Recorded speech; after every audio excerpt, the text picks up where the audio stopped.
പ്രിയപ്പെട്ട കുട്ടികളെ, നിങ്ങൾക്കെല്ലാം സുഖമല്ലേ? നിങ്ങൾ സുരക്ഷിതരായി വീട്ടിൽ തന്നെ ഇരിക്കുകയല്ലേ? ഓൺലൈൻ ക്ലാസ്സുകളൊക്കെ കാണുന്നുണ്ടല്ലോ. കഴിഞ്ഞ ക്ലാസ്സിൽ നമ്മൾ പഠിച്ച കാര്യങ്ങളൊക്കെ ഓർമ്മയുണ്ടോ? എന്തായിരുന്നു പാഠത്തിൻ്റെ പേര്? അൻമോൽ ഖജാന.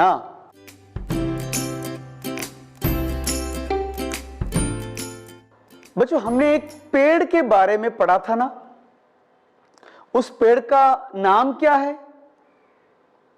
याद है आपको? हाँ, रुपयों का पेड़. पेड़ के नीचे हमने कितने लोगों को देखा था? हाँ, 5 लोगों को देखा था. वे क्या कर रहे थे? हाँ, बोलिए. वे पेड़ से रुपए तोड़ रहे थे. क्या वे मेहनती हैं? नहीं, वे आलसी लोग हैं. अच्छा, हम एक युवक से भी मिले थे ना? क्या है उसका नाम? याद है आपको? हाँ, വിക്രം. നോക്കൂ കുട്ടികളെ, വലിയൊരു മരം. എന്താ മരത്തിൻ്റെ പ്രത്യേകത? പണം കായ്ക്കുന്ന ഒരു മരം.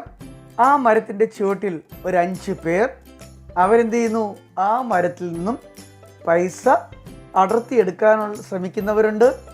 ആ പൈസ അടർന്നു വീഴുമ്പോൾ അതെടുക്കാനായി കുട്ടയും സഞ്ചിയുമായിരിക്കുന്ന ആൾക്കാരുണ്ട്. അവരൊക്കെ അലസന്മാരാണ് എന്ന് നമുക്ക് മനസ്സിലായി. അങ്ങനെയാണ് നമ്മൾ ഒരു യുവാവിനെ കുറിച്ച് പഠിക്കാൻ തുടങ്ങിയത്. ആ യുവാവിൻ്റെ പേരെന്താണ്? ആ യുവാവിൻ്റെ പേരാണ് വിക്രം. മനസ്സിലായില്ലേ? ശരി, നമുക്കിനി തുടർന്ന് കേൾക്കാം. अच्छा बताइए, विक्रम क्या सोचता है? कैसे ढेर सारा धन कमाऊं और आराम से रहूं. यही थी ना विक्रम की सोच? अच्छा, विक्रम ने इसके लिए क्या किया? हाँ, विक्रम ने अपने दोस्तों के पास जाकर उपाय पूछा. क्या उसके दोस्तों ने उसे उपाय बताया? नहीं, कोई उपाय नहीं बताया. विक्रम फिर किससे मिला?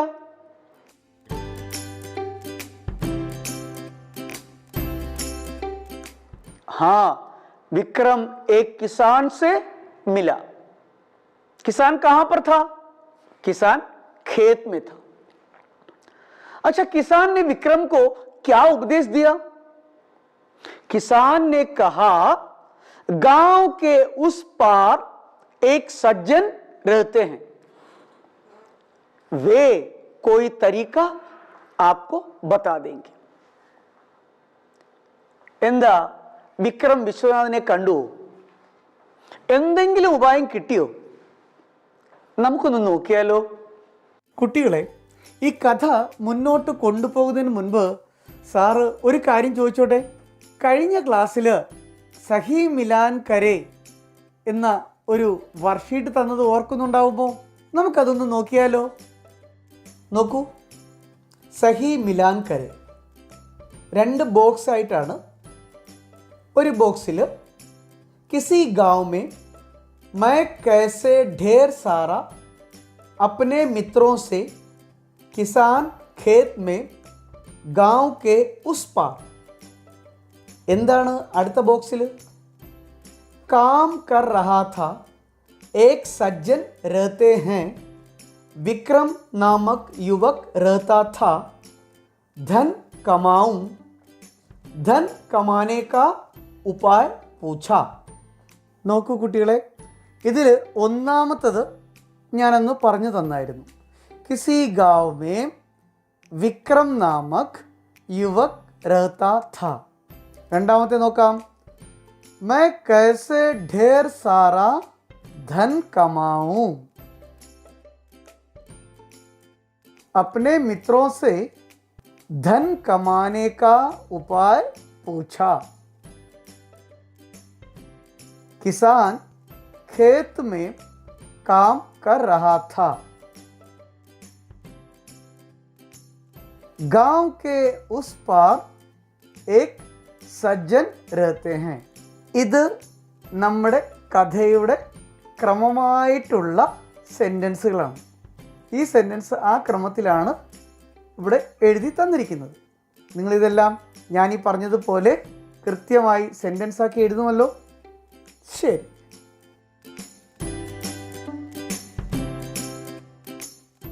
पन्ना संख्या 25 निकाले. देखिए, मैं पढ़कर सुनाता हूं. विक्रम जल्दी जल्दी विश्वनाथ के घर की ओर चल पड़ा.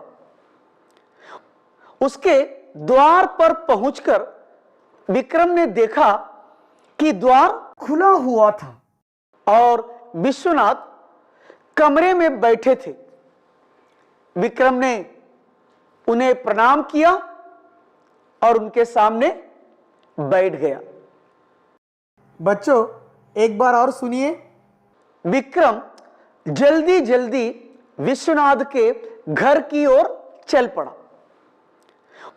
उसके द्वार पर पहुंचकर विक्रम ने देखा कि द्वार खुला हुआ था और विश्वनाथ कमरे में बैठे थे. विक्रम ने उन्हें प्रणाम किया और उनके सामने बैठ गया.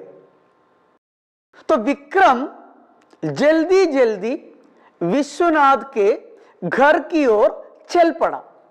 उसके द्वार पर पहुंचकर विक्रम ने देखा कि द्वार खुला पड़ा है और विश्वनाथ कमरे में बैठे थे. विक्रम ने उन्हें प्रणाम किया और उनके सामने बैठ गया. विक्रम विश्वनाथ के घर में गया. क्यों? क्योंकि धन कमाने का आसान तरीका समझने के लिए. किसने कहा था? किसान ने कहा था विश्वनाथ धन कमाने का आसान तरीका बता देगी. अच्छा, विक्रम ने क्या देखा? विक्रम ने देखा विश्वनाथ का घर का द्वार खुला है. द्वार क्या है? दरवाजा. विश्वनाथ कमरे में बैठे थे. विक्रम ने उन्हें प्रणाम किया, उनके सामने बैठ गया. എന്താ സംഭവിച്ചത്? വിശ്വനാഥന്റെ വീട്ടിലെത്തിയ വിക്രം വാതിൽ തുറന്നു കിടക്കുന്നത് കണ്ടു. മുറിയിൽ വിശ്വനാഥ് ഇരിക്കുന്നു. ഇദ്ദേഹം അദ്ദേഹത്തെ തൊഴുത് അവിടെ തന്നെ ഇരുന്നു. अच्छा बताइए, विक्रम किसके घर गया? हाँ, विश्वनाथ के घर गया. विक्रम ने क्या देखा? विक्रम ने देखा कि दरवाजा खुला पड़ा है. अच्छा, कमरे में कौन बैठा था? कमरे में विश्वनाथ बैठा था. विश्वनाथ को देखकर विक्रम ने क्या किया? विक्रम ने प्रणाम किया और उनके सामने बैठ गया. फिर क्या हुआ? देखिए, जैसे ही विश्वनाथ ने आंखें खोली, विक्रम ने अपने मन की बात कही. मैं बहुत गरीब हूं, आप मुझे जल्दी धन कमाने का कोई उपाय बताइए। നോക്കൂ കുട്ടികളെ, जैसे ही विश्वनाथ ने आंखें खोली, വിക്രം ने अपने मन की बात कही। मन की बात എന്താണ്? മനസ്സിലുള്ള കാര്യം। विक्रम ने क्या कहा? मैं बहुत गरीब हूं, आप मुझे जल्दी धन कमाने का कोई उपाय बताइए। मैं गरीब हूं, ഞാൻ പാവപ്പെട്ടവനാണ്, താങ്കൾ എനിക്ക് പെട്ടെന്ന് ധനം സമ്പാദിക്കാനുള്ള ഉപായം എന്തെങ്കിലും പറഞ്ഞു തന്നാലും. വിക്രമിന്റെ വാക്കുകൾ കേട്ട് വിശ്വനാഥ് എന്താകും മറുപടി പറഞ്ഞിട്ടുണ്ടാവുക? നോക്കൂ, तुम वसंत नगर जाओ, वहां एक आदमी 20,000 रुपए में मनुष्य की आंखें खरीदता है, तुम अपनी आंखें बेच दो। विक्रम को आश्चर्य हुआ। अच्छा, विश्वनाथ ने क्या कहा? तुम वसंत नगर जाओ। क्यों? वसंत नगर में एक आदमी 20,000 रुपए में मनुष्य की आंखें खरीदता है, तो अपनी आंखें बेच दो। ये सुनकर विक्रम को आश्चर्य हुआ। विक्रम को आश्चर्य हुआ, क्यों? क्योंकि विश्वनाथ की बातें सुनकर विश्वनाथ ने क्या कहा? विश्वनाथ ने कहा, वसंत नगर का आदमी मनुष्य की आंखें खरीदता है, तुम अपनी आंखें बेच दो। यह सुनकर विक्रम को आश्चर्य हुआ। എന്താണ് വിശ്വനാഥ് പറഞ്ഞത്? വസന്ത് നഗറിൽ താമസിക്കുന്ന ആൾ മനുഷ്യന്റെ കണ്ണുകൾ വിലയ്ക്ക് വാങ്ങും, 20,000 രൂപയും തരും। विश्वनाथ ने कहा, विक्रम तुम अपनी आंखें बेच दो, तुम्हें 20,000 मिलेगा। 20,000, 20,000। विश्वनाथ ने किसकी आंखें बेचने की बात कही? विक्रम की आंखें। कितने रुपए में? 20,000 रुपए में। കുട്ടികളെ, നിങ്ങൾക്ക് എല്ലാവർക്കും ഹിന്ദിയിൽ എണ്ണാൻ അറിയാമായിരിക്കും അല്ലേ? നമ്മളിവിടെ കുറെ വലിയ സംഖ്യകൾ പഠിക്കുന്നുണ്ട്. ഞാൻ അതും കൂടി ഒന്ന് പറഞ്ഞു തരാം, ശ്രദ്ധിച്ച് നോക്കണം കേട്ടോ. എന്താ അത്? ഹസാർ, 1000 അല്ലേ? 1000-ന് ഹസാർ എന്നാണ് പറയുക. അത് കഴിഞ്ഞ് നോക്കൂ, 10,000 10,000, 20,000 20,000, 25,000 25,000, 50,000 50,000, 1,00,000 1,00,000. അപ്പോൾ ഇത് ഇങ്ങനെ ഹസാറും ലാഖും ചേർത്ത് നമുക്ക് എന്ത് ചെയ്യാം? സംഖ്യകളുടെ വലിപ്പം കൂട്ടാം അല്ലേ?